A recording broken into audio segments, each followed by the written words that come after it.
अब मैं आपको ले चलता हूं झारखंड चुनाव पर कि आखिर देश नीति का महा एग्जिट पोल और सटीक सर्वे झारखंड पर क्या कुछ बता रहा है।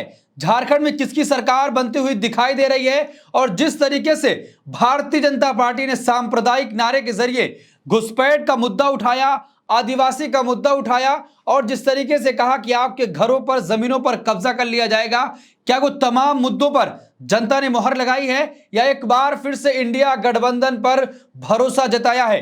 क्या कुछ कहता है देश नीति का एग्जिट पोल, सटीक सर्वे में क्या कुछ आया है? शुरुआत हम करते हैं कोल्हान से, जहां पर 14 विधानसभा की सीटें हैं। सिंहभूम में 6 विधानसभा सीटें हैं। इन 6 विधानसभा सीटों पर इंडिया गठबंधन बाजी मारता हुआ दिखाई दे रहा है। इंडिया गठबंधन के खाते में 5 सीटें जाती हुई दिखाई दे रही हैं और एनडीए को सिर्फ 1 सीटों पर संतुष्टि करनी पड़ रही है। सिंहभूम पश्चिमी की बात करें तो यहां पर 5 विधानसभा की सीटें हैं। इन 5 विधानसभा की सीटों पर इंडिया गठबंधन के खाते में 3 सीटें आती हुई दिखाई दे रही हैं और एनडीए को 2 सीटों पर जीत यहां पर मिलती हुई दिखाई दे रही है।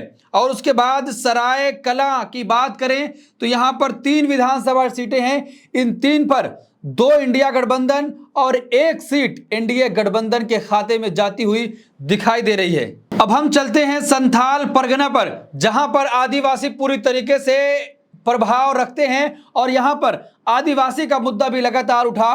प्रधानमंत्री नरेंद्र मोदी लगातार यहां से जाकर जिस तरीके से ये नारा लगाए कि एक हैं तो नेक हैं, सेफ हैं, माटी रोटी बोटी, तमाम तरह की बातें वहां पर हुई, लेकिन क्या वो तमाम मुद्दे हिट हुए हैं या भारतीय जनता पार्टी के लिए बैक फायर कर गए हैं? हम उस पर बातचीत करेंगे, लेकिन हम पहले सीटों के आंकड़ों को देखते हैं कि आखिर किस पार्टी को कितनी सीट यहां पर मिलती हुई दिखाई दे रही है और देश नीति का एग्जिट पोल क्या कुछ बता रहा है।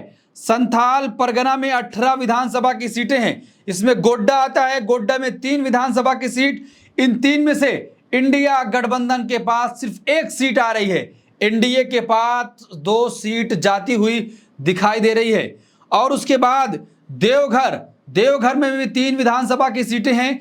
इन 3 में एनडीए के पास 1 सीट और इंडिया गठबंधन के खाते में 2 सीट जाती हुई दिखाई दे रही है। और उसके बाद साहेबगंज आते हैं तो साहेबगंज भी 3 विधानसभा सीटें हैं यहां पर और इन विधानसभा की सीटों पर एनडीए को भारी नुकसान होता हुआ दिखाई दे रहा है। इंडिया गठबंधन यहां पर बड़ी बढ़त बनाए हुआ है। इंडिया गठबंधन को 3 सीटें मिलती हुई साफ तौर पर यहां पर दिखाई दे रही हैं। दुमका की बात करें तो दुमका में 4 विधानसभा की सीटें हैं। इन 4 में से यहां पर भी एनडीए को भारी नुकसान हो रहा है। एनडीए को सिर्फ 1 सीट मिलती हुई दिखाई दे रही है। इंडिया गठबंधन के खाते में 3 सीटें आती हुई दिखाई दे रही हैं। और उसके बाद हम आते हैं पाकुड़ में भी 3 विधानसभा की सीटें हैं। इन 3 विधानसभा सीटों में कौन मारेगा बाजी? दोस्तों, ये बड़ी दिलचस्प बात है। अगर हम देश नीति के एग्जिट पोल के मुताबिक बात करें तो यहां पर एनडीए का सफाया हो चुका है। इंडिया गठबंधन तीनों विधानसभा सीटों पर जीत दर्ज कर रहा है। इसी तरह जामताड़ा की बात करें तो जामताड़ा की 2 विधानसभा सीटें हैं। दोनों पर इंडिया को बड़ी बढ़त मिल रही है। एनडीए का यहां पर खाता नहीं खुल रहा है। दोस्तों, अब हम आते हैं हजारीबाग में भी 25 विधानसभा सीटें आती हैं। इन 25 में से कौन बाजी मार रहा है? सबसे पहले हम शुरुआत करते हैं कोडरमा से। कोडरमा 1 सीट जो एनडीए के खाते में जा रहा है। यहां पर इंडिया गठबंधन का खाता खुलता हुआ दिखाई नहीं दे रहा है। और उसके बाद हजारीबाग, जहां पर 4 सीटें हैं। इन 4 में कौन मारेगा बाजी? ये बड़ी बात होगी। तो देश नीति के सटीक सर्वे में यह साफ तौर पर दिखाई दे रहा है कि यहां पर एनडीए गठबंधन बाजी मार रहा है। एनडीए गठबंधन को 3 सीटें मिलती हुई दिखाई दे रही हैं और इंडिया गठबंधन के खाते में सिर्फ 1 सीट आ रही है। और उसके बाद बोकारो की बात करें तो बोकारो में 4 विधानसभा की सीटें हैं। इन 4 में इंडिया 2 पर और एनडीए 2 पर, यानी कि 50-50% दोनों का कब्जा होता हुआ यहां पर दिखाई दे रहा है। धनबाद की बात करें तो धनबाद में 6 विधानसभा की सीटें आती हैं। देश नीति का सटीक सर्वे क्या कुछ बता रहा है? यहां पर इंडिया गठबंधन को काफी नुकसान उठाना पड़ रहा है। इंडिया गठबंधन के खाते में सिर्फ 1 सीट आ रही है और एनडीए को 5 सीटें मिलती हुई दिखाई दे रही हैं। अगर हम गिरिडीह की बात करें दोस्तों तो गिरिडीह में 6 विधानसभा की सीटें हैं। इन 6 में यहां पर भी 50-50% का खेल हो चुका है, यानी कि 3 विधानसभा सीटों पर इंडिया गठबंधन और 3 पर एनडीए गठबंधन बढ़त बनाए हुए है। छतरा की बात करें तो यहां पर 2 विधानसभा की सीटें हैं, यहां पर इंडिया गठबंधन का खाता भी नहीं खुल रहा है। दोनों सीटें एनडीए गठबंधन की झोली में जाती हुई दिखाई दे रही हैं। दोस्तों अब हम चलते हैं पलामू। मैं आपको पलामू लेकर चल रहा हूं और जानते हैं कि देश नीति का सटीक सर्वे जो है, एग्जिट पोल जो है, वो क्या कुछ बता रहा है। पलामू में 9 विधानसभा की सीटें हैं और इन 9 विधानसभा सीटों पर बाजी कौन मार रहा है। पलामू में 5 सीटों में इंडिया गठबंधन को 3 सीटें मिलती हुई दिखाई दे रही हैं और इंडिया के खाते में 2 सीटें जा रही हैं। और उसके बाद जो 4 सीटें मिलती हैं, उन 4 सीटों में एनडीए को भारी नुकसान उठाना पड़ रहा है। इंडिया गठबंधन 3 सीटों पर जीत दर्ज कर रहा है, जबकि अदर के खाते में 1 सीट जाती हुई दिखाई दे रही है।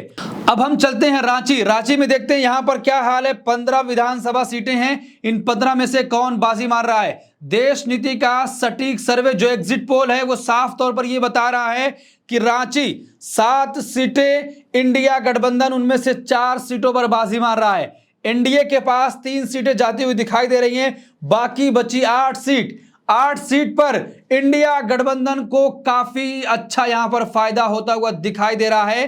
5 सीटों पर इंडिया गठबंधन जीत दर्ज कर रहा है, जबकि 3 सीटें एनडीए की झोली में जाती हुई दिखाई दे रही हैं। तो दोस्तों ये रहा झारखंड का देश नीति का सटीक और एग्जिट पोल, क्या कुछ बताता है। लेकिन अब सीटें आते हैं तो बहुमत किसको मिल रहा है। यहां पर 41 सीटों पर बहुमत है इंडिया गठबंधन की झोली में।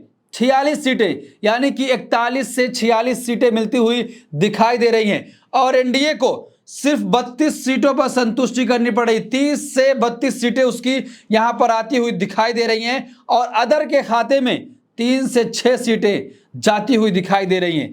तो दोस्तों देश नीति ने आप तक और आपके लिए एग्जिट पोल बनाया था, सटीक सर्वे। जिस तरीके से हमने ग्राउंड पर जो टीम थी उससे बातचीत करके और भी दूसरे लोगों से बातचीत करके जानने की कोशिश करी थी कि आखिर किन मुद्दों पर चुनाव हुआ है, जनता के मन में क्या कुछ चल रहा है, वो सटीक सर्वे हमने आपके सामने रखा है कि महाराष्ट्र में भी साफ तौर पर जो बहुमत मिलता हुआ इंडिया गठबंधन को दिखाई दे रहा है और झारखंड में भी तस्वीर वही कुछ यहां पर भी बनती हुई दिखाई दे रही है। लेकिन अगर राजीव कुमार और इलेक्शन कमीशन ईवीएम कुछ खेल ना करे, तब अगर कहीं खेल हो जाता है तो ये सर्वे पूरी तरीके से फेल होते हुए साबित होंगे। जिस तरीके से हरियाणा में हुआ, आपने देखा कि तमाम आंकड़े कांग्रेस पार्टी को दे रहे थे, लेकिन उसके बावजूद भी कांग्रेस की वहां पर हार हुई है।